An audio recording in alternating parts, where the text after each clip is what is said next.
Bien le bonjour, c'est Azamat de Russien Français. Je fais ces vidéos, ces publications pour perfectionner ma connaissance de la langue de Victor Hugo, Charles Baudelaire et Emmanuel Macron. Si vous êtes francophone et si vous souhaitez parler russe en échange de leçons de français avec moi, n'hésitez pas à me contacter en message privé.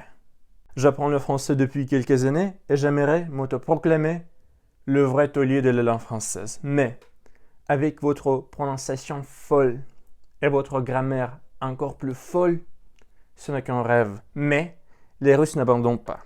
Et, comme le dit ce grand connaisseur de la langue française, je nommé Franck Ribéry, je pense qu'on espère qu'on va gagner. Du coup, il fait chaud à Moscou, il fait toujours très chaud à Moscou et je dois enlever mon t-shirt pour ne pas fondre. Voilà. Au fait, même si je ne parle pas encore assez bien le français, j'ai déjà commencé à râler comme vous. J'ai commencé cette vidéo avec une protestation. Oh, la grammaire, la prononciation, il fait chaud, blablabla. Alors non, je déconne. Et arrêtons de parler de moi. Amusons-nous et passons à l'humour sous la ceinture. Ou plutôt, ce n'est pas de l'humour, mais le sujet qui est vraiment, mot à mot, en dessous de la ceinture. Le mot mignette, en français c'est familier, il s'agit du sexe féminin quoi.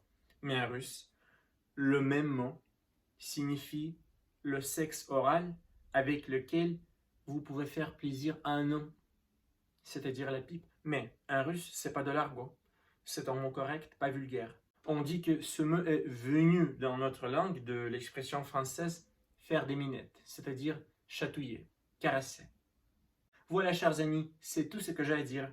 Ne confondez pas les minettes russes avec les minettes françaises. Bon baiser de Russie. Salut!